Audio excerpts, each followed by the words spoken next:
अब तक आपने कहानी में सुना जेरेमी और मार्टिन नाम के दो जाबाज पुलिस ऑफिसर्स को एक लड़का अपनी झूठी बातों में फंसाकर एक जंगल में बने हुए घर के अंदर लेकर आता है। और उसके बाद जब वो दोनों उस घर में पहुंचते हैं तो उन्हें पता चलता है कि वहां पर पहले से ही एक आदमखोर राक्षस उनका इंतजार कर रहा था। और उसके बाद जब वो आदमखोर राक्षस जेरेमी और मार्टिन को अपना शिकार बनाने के लिए उनकी तरफ टूट पड़ता है, तब वो अपनी जान बचाने के लिए जंगल में अलग अलग डायरेक्शन में भाग जाते हैं।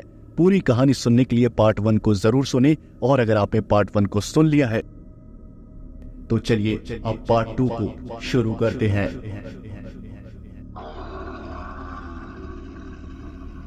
इतनी भयानक आवाज सुनकर जेरेमी खुद को संभाल नहीं पाया और खौफ के कारण उसके पैर लड़खड़ाने लगे। वो वैसे ही बहुत ज्यादा थका था, उसके शरीर का टेम्परेचर बहुत ज्यादा बढ़ गया था। उसके शरीर को छूते ही ऐसा लग रहा था जैसे उसके शरीर से आग निकल रही हो, और घबराने और डरने की वजह से वो जब जमीन पर गिरा तब उसकी आंखों के सामने अंधेरा सा छाने लगा। और तभी उसे एक आवाज सुनाई दी, और वो आवाज थी उस राक्षस के कदमों की। और उन आवाजों को सुनकर साफ लग रहा था कि वो आदमखोर वेंडिगो कहीं आसपास ही है, और वो बस अब जेरेमी के पास आने वाला है। और उसके बाद धीरे धीरे जब उन आवाजों का आना तेज हुआ, वैसे वैसे ही जेरेमी की हालत बिगड़ती रही, और उसे ऐसा लग रहा था कि बस उसकी जिंदगी यहीं तक थी, और एक जाबाज पुलिस ऑफिसर बनने का उसका सपना अब सपना ही रह जाएगा। और जैसे ही वो आदमखोर राक्षस जेरेमी को अपने पास आता हुआ नजर आया, तब खौफ के मारे जेरेमी ने अपनी बची खुची ताकत लगाकर चीख मारी, और ये जो चीख थी ये दूर मौजूद मार्टिन को सुनाई दी, जो बहुत दूर भाग चुका था और वो बस मेन रोड पर पहुंचने वाला था। जब मार्टिन ने जेरेमी की चीख को सुना तब वो समझ गया कि वो आदमखोर राक्षस जेरेमी को पकड़ने में कामयाब हो गया। अब मार्टिन के पास दो रास्ते थे, या तो वो इस चीख को नजरअंदाज करके मेन रोड की तरफ भागकर मदद बुलाने के लिए जा सकता था, और जब तक वो मदद लेकर आता तब तक हो सकता था कि वो आदमखोर राक्षस जेरेमी को मौत के घाट उतार दे। और दूसरी तरफ एक ये रास्ता था कि वो खुद जाकर उस आदमखोर राक्षस का सामना करे, और जितनी कोशिश हो सकती है वो कोशिश करे जेरेमी को बचाने की। अब मार्टिन ने फैसला किया कि वो मेन रोड से जाकर मदद लेकर आएगा, और वो मेन रोड की तरफ भागने लगा। तभी अचानक से उसे याद आया कि जेरेमी उसके भरोसे ही इस जंगल में आया था, और उसे पुलिस स्टेशन में बिताए हुए पल जो थे, जो उसने जेरेमी के साथ हंसते खेलते हुए एक बड़े भाई और छोटे भाई के रूप में बिताए थे, वो सारे पल मार्टिन को परेशान करने लगे। मार्टिन को समझ आ गया कि गिल्ट में जीने से अच्छा है जेरेमी को बचाते बचाते मर जाना, इसलिए उसने अपने कदम वापस मोड़ लिए और वो भागने लगा। भागते भागते काफी देर बाद वो उसी जगह पर पहुंचा जहां से उसने दौड़ लगाना शुरू किया था, और उसके बाद वो उस डायरेक्शन में देखने लगा कि आखिर जेरेमी कहाँ है। उसके बाद जेरेमी जब मार्टिन को कहीं नहीं मिला, तब मार्टिन की सांसें और भी ज्यादा ऊपर नीचे होने लगी। उसके दिमाग में बुरे बुरे ख्याल आने लगे और उसकी आंखों से आंसू बहने लगे। मार्टिन, जो एक बहुत ही बहादुर पुलिस ऑफिसर था, जिसने अपने करियर में कभी भी आंसू नहीं बहाए थे, वो एक बच्चे की तरह रोने लगा, क्योंकि उसे लग रहा था कि उसने जेरेमी को हमेशा हमेशा के लिए खो दिया। तभी उसे वहां पर कदमों की आवाजें आने लगी, और वो कदमों की आवाजें किसी आम इंसान की तो नहीं थी, क्योंकि एक एक कदम जमीन में एक अजीब सी वाइब्रेशन को छोड़ रहा था। और इसलिए मार्टिन समझ गया कि हो ना हो ये वही राक्षस के कदमों की आवाज है। और ये पुष्टि करने के लिए मार्टिन एक बड़े से पेड़ के पीछे जाकर छुप गया, ताकि वो राक्षस मार्टिन को देख ना पाए। और जब कदमों की आवाजें तेज होने लगी, तब मार्टिन हाथ जोड़कर भगवान से प्रार्थना करने लगा कि हे भगवान, कुछ भी हो जाए लेकिन जेरेमी को कुछ होना नहीं चाहिए, और वो राक्षस मार्टिन को देख भी ना पाए। ऐसी प्रार्थनाएं करते करते मार्टिन की जो नजर थी वो सामने की ओर टिकी हुई थी, जहां से कदमों की आवाज आ रही थी। और तभी मार्टिन ने सामने से उसी राक्षस और उस छोटे से लड़के को आते हुए देखा, और मार्टिन ने ये देखा कि उस राक्षस के कंधों पर जर्मी था, जिसके शरीर से खून बह रहा था और उसकी हालत बहुत ही ज्यादा बुरी थी। लेकिन उसकी उंगलियां जो थी हाथ की, वो मूवमेंट कर रही थी, जिसका साफ मतलब था कि वो जिंदा है।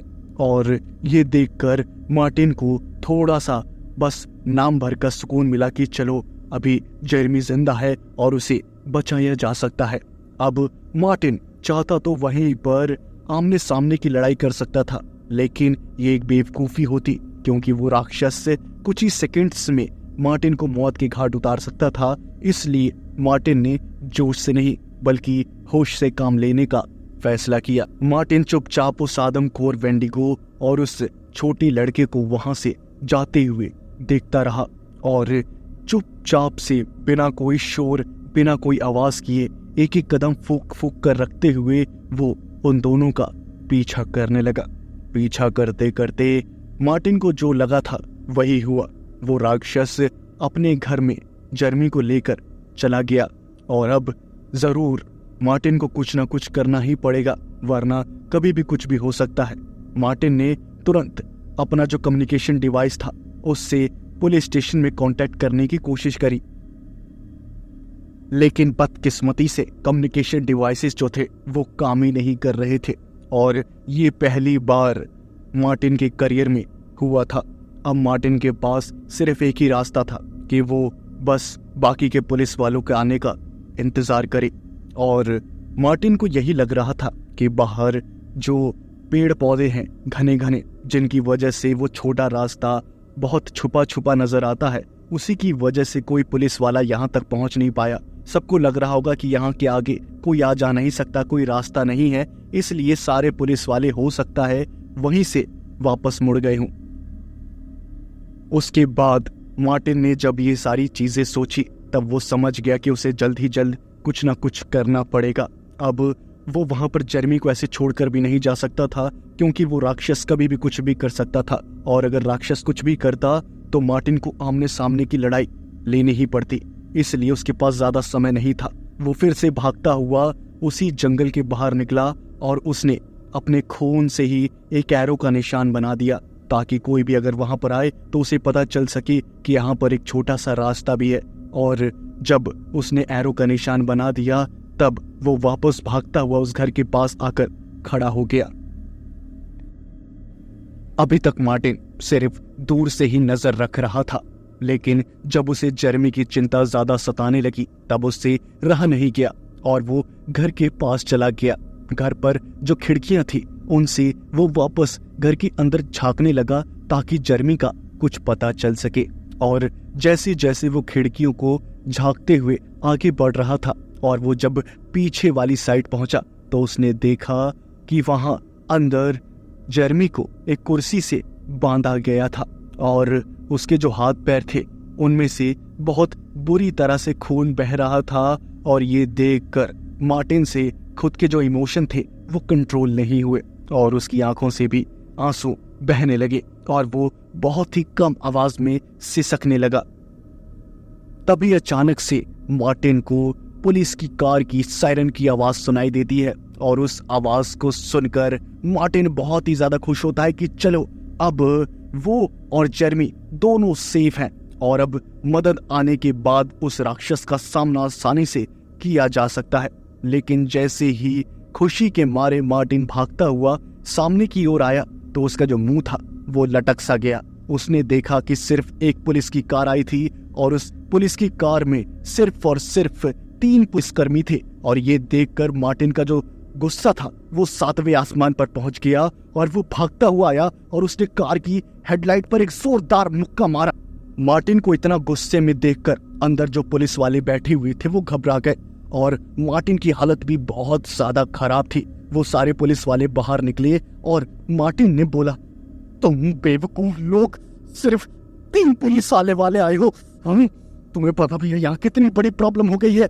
मैंने कहा था ना, जितने भी पुलिस वाले हैं जब वो पुलिस स्टेशन में रिपोर्ट करे तो वो उनकी, मैं क्या बोलूं, मेरे मुंह से शब्द नहीं निकल रहे हैं, बेवकूफ कहेंगे। उन सभी पुलिस वालों ने जो अभी अभी वहां पर आए थे, उन्होंने कभी भी मार्टिन को इतना गुस्से में नहीं देखा था। गुस्से के मारे मार्टिन के मुंह से शब्द नहीं निकल रहे थे। वो हकला रहा था, वो घबरा रहा था, वो डर रहा था और वो रो भी रहा था, क्योंकि हालात ही कुछ ऐसे बन गए थे। और तभी वो जो घर का दरवाजा था उसे अंदर से किसी ने खोला और मार्टिन समझ गया कि वो खोलने वाला दरवाजा और कोई नहीं बल्कि वही राक्षस है। उसके बाद मार्टिन ने कहा, अपनी गन्स निकालो, अपनी गन्स निकालो। उसके बाद वो जो 3 पुलिसकर्मी थे उन्होंने अपनी गन निकाली और मार्टिन के बोलने पर वो उसके पीछे पीछे आने लगे। उसके बाद मार्टिन जैसे ही उस घर के पास पहुंचा और उस खुले हुए दरवाजे को देखने लगा तो वहां पर कोई भी नहीं था। उसके बाद मार्टिन को लगा कि चलो अब 3 पुलिस वाले हैं जिनके पास गन है और वो हो सकता है जेरेमी को रेस्क्यू कर पाए। और उसके बाद मार्टिन ने कहा, सुनो मेरी बात, जेरेमी अंदर फंसा हुआ है और अंदर एक राक्षस है और वो बहुत ही ज्यादा खतरनाक है। उसे मार पाना बिल्कुल भी आसान नहीं है, समझे तुम? बस अपनी हिम्मत को बनाए रखना और कुछ भी हो सकता है, हर चीज के लिए तैयार रहना, चलो मेरे साथ। उसके बाद मार्टिन उस घायल अवस्था में घर के अंदर घुसा और वो जो 3 पुलिसकर्मी थे उन्हें तो कुछ समझ ही नहीं आ रहा था कि आखिर हो क्या रहा है। उन्हें तो सारी चीजें बहुत ही ज्यादा हैरान कर रही थी, लेकिन मार्टिन की बातें और हालात देखकर साफ पता चल रहा था कि वहां पर कोई बड़ी मुसीबत है। उसके बाद जैसे ही वो 4 पुलिसकर्मी घर के अंदर घुसे तब वहां से बहुत गंदी बदबू जो थी वो आ रही थी। वो इतनी ज्यादा गंदी बदबू थी जिसे वो पुलिस वाले बर्दाश्त नहीं कर पाए और तभी वहां पर फिर से उसी बुजुर्ग बुढ़े की खांसने की जो आवाज थी वो आने लगी।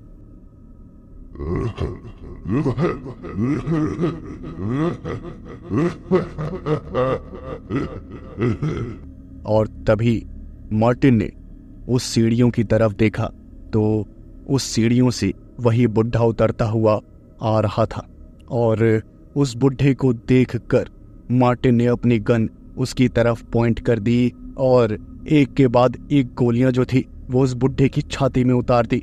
और ये देखकर वो जो 3 पुलिसकर्मी मार्टिन के साथ आए थे वो एकदम देखते ही रह गए कि आखिर इस बुजुर्ग को क्यों मारा मार्टिन ने। और जैसे ही 2-3 गोलियां उस बुढ़े के शरीर में जाकर घुसी तो उसने अपना असली रंग दिखाना शुरू कर दिया। उसका शरीर फिर से बड़ा होने लगा और वो वापस उस आदमखोर वाले राक्षस के रूप में आने लगा। और ये देखकर बाकी के जो नए पुलिसकर्मी थे जो अभी अभी वो वहां पर पहुंचे थे उनकी आंखें खौफ से चौड़ी होने लगी, उनके पैंट जो थे वो गीले होने लगे और उनका जो पैर था वो थर-थर कांपने लगा। उसके बाद मार्टिन ने कहा, मेरी तरफ देखो मत, फायर करो। उसके बाद 4 पुलिसकर्मियों ने उनके पास जितने भी हथियार थे सारे हथियार निकाले और उस राक्षस के ऊपर वो शूट करने लगे। शूट करते करते उस राक्षस के शरीर पर सारी गोलियां घुसने लगी, लेकिन उन गोलियों का जो कोई खास असर था वो दिख नहीं रहा था। इतनी सारी गोलियां शरीर में लगने के बाद भी उस राक्षस को थोड़ा बहुत भी फर्क नहीं पड़ा और उस राक्षस ने एक पुलिसकर्मी को अपने हाथों में पकड़ा और जमीन पर इतनी जोर से पटका जिसकी वजह से उसके शरीर के 3-4 टुकड़े हो गए। और ये भयानक नज़ारा देखकर जो अभी 2 बाकी के पुलिसकर्मी नए नए आए थे उस लोकेशन पर वो बेहोश हो गए। और जब वो बेहोश हो रहे थे तभी उस राक्षस ने दोनों पुलिस वालों की जो शरीर की हड्डियां थी सबको चकनाचूर कर दिया। और ये सारा नज़ारा मार्टिन देख रहा था और वो समझ गया कि बस वहां पर खड़ा रहना मौत को गले लगाने के बराबर है। वो भागता हुआ फिर से उस कमरे की ओर भागा जहां पर जेरेमी को कैद करके रखा हुआ था, पीछे वाले कमरे में। और वहां पर जैसे ही वो एंटर हुआ उसने देखा कि जेरेमी वहां पर बहुत बुरी हालत में था और उसके हाथ पैर से खून तो निकल ही रहा था, साथ ही साथ उसके मुंह से भी खून निकल रहा था। और मार्टिन ने जेरेमी की जो रस्सियां थी जिससे उसके हाथ पैर बंधे हुए थे उन्हें खोला और खोलते ही जेरेमी जो था वो बेहोशी की हालत में था। उसके बाद रोते हुए मार्टिन ने जेरेमी के जो हाथ पैर थे उन्हें आज़ाद किया और जेरेमी उस वक्त बेहोश था, और अगर वो होश में होता तो भी वो चलने लायक नहीं था। उसके बाद मार्टिन ने जेरेमी को अपनी गोद में उठाया और वो सीधा पहले की तरह कांच को फोड़कर, खिड़की के कांच को फोड़कर बाहर निकला। अब वहां से निकलने का एक ही रास्ता था कि वो उसी पुलिस की कार में बैठकर वहां से निकले, जो कार अभी अभी थोड़ी देर पहले वो तीनों पुलिसकर्मी लेकर आए थे। उसके बाद जब मार्टिन भागता हुआ जेरेमी को अपनी गोद में लिए उस कार की तरफ जा रहा था, तभी उसे उस घर के अंदर से हंसने की आवाज आने लगी, जैसे वो राक्षस मार्टिन का मजाक उड़ा रहा हो, क्योंकि उस राक्षस को पता था कि चाहे कुछ भी हो जाए वो मार्टिन ना ही खुद को बचा सकता है ना ही उस जेरेमी को। और जब वो दोनों कार में बैठे तब जेरेमी ने एक बात बोली, मुझे एक पुलिस ऑफिसर बनना है, मुझे एक पुलिस ऑफिसर बनना है, मुझे एक पुलिस ऑफिसर बनना है। मार्टिन ने सुना जेरेमी बेहोशी की हालत में भी सिर्फ एक ही बात दोहरा रहा था, और उसके बाद मार्टिन ने कहा, तुम एक बहुत बहादुर और जाबाज पुलिस ऑफिसर बनोगी, बस हिम्मत रखो, बस हिम्मत रखो, बस हिम्मत रखो। और तभी जेरेमी ने दम तोड़ दिया और वो एक बेजान लाश की तरह मार्टिन की गोद में आकर गिर गया। जैसे ही मार्टिन जेरेमी की लाश को अपनी गोद में सरकते हुए देखता है तो उसका मानसिक संतुलन हिल जाता है। वो सोचने समझने की शक्ति को खो बैठता है, क्योंकि अब तक तो जो हुआ वो तो मार्टिन ने जैसे तैसे बर्दाश्त कर लिया, लेकिन अपने 3 साथी को पहले ही वो मरते हुए देख चुका था। अब जेरेमी जो दिल के इतना करीब था वो भी मर गया। इस बात को मार्टिन बर्दाश्त नहीं कर पाया।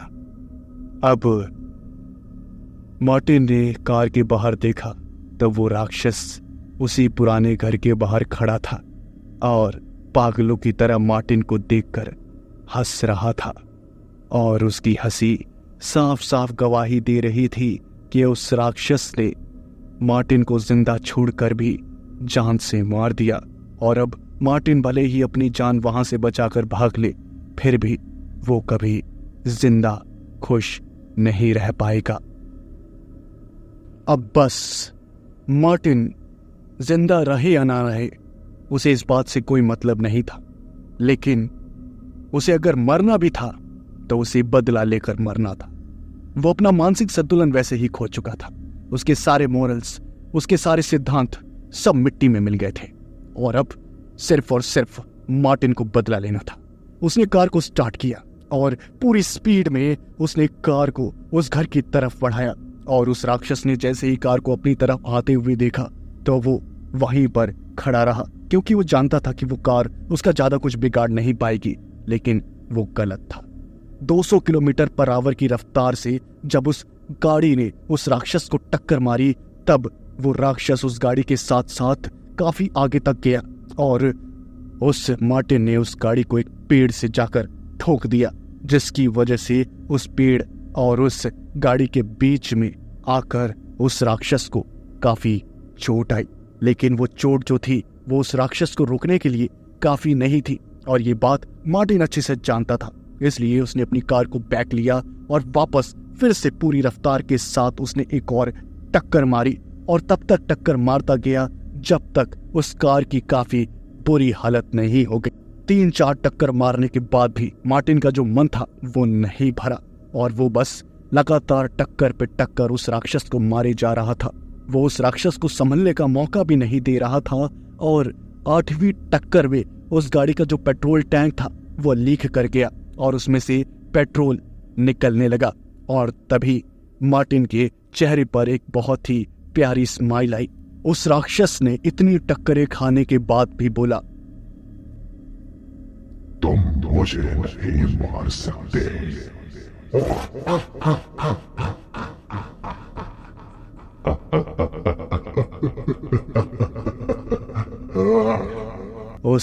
कार से फ्यूल जो था वो वहां चारों तरफ फैल गया।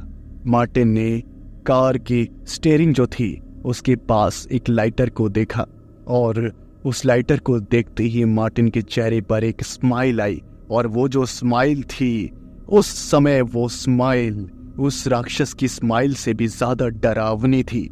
और जब मार्टिन उस कार से उतरा और उस राक्षस ने जैसे तैसे खुद को संभाल कर खुद को खड़ा ही किया था, उतने में ही मार्टिन ने उस लाइटर को जलाकर उस कार के ऊपर फेंक दिया और समय रहते उसने जेरेमी की जो बॉडी थी उसे बाहर निकाल लिया।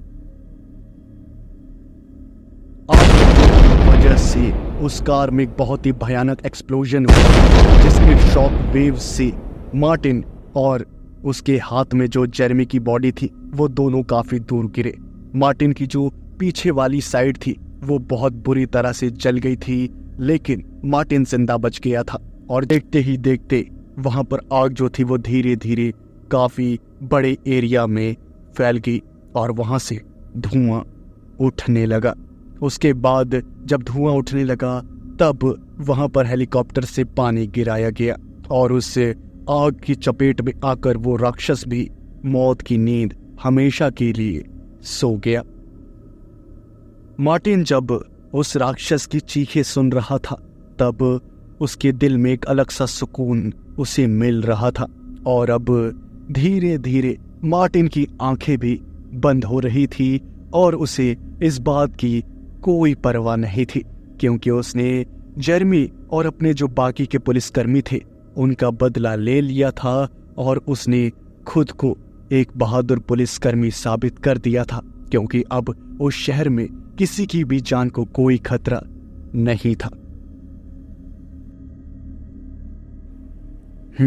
तो आई होप आप सभी को कहानी जो है वो पसंद आई होगी, और कैसी लगी आपको कहानी कमेंट करके ज़रूर बताएं। अब मैं तो हमेशा ही आपको कुछ ना कुछ यूनिक स्टोरीज जो है वो सुनाने की कोशिश करता हूं, आपको एकदम हॉलीवुड मूवी जैसा एक्सपीरियंस देने की कोशिश करता हूं। और अब आप बताइए कि आपको ये कहानी और आवाज़ कैसी लगी। जो भी है, जैसा भी आपको लगता है कहानी और आवाज़, वो कमेंट सेक्शन में ज़रूर बताएं। और अगर आपको वीडियो पसंद आई हो, कहानी पसंद आई हो, मेरी मेहनत पसंद आई हो तो प्लीज़ वीडियो को लाइक कर दें। चैनल को अगर आपने सब्सक्राइब नहीं किया तो प्लीज़ कर दें, और हाँ, वीडियो को शेयर भी ज़रूर कर दें। तब तक के लिए मैं मिलता हूँ आपसे नेक्स्ट वीडियो में। Thanks for watching.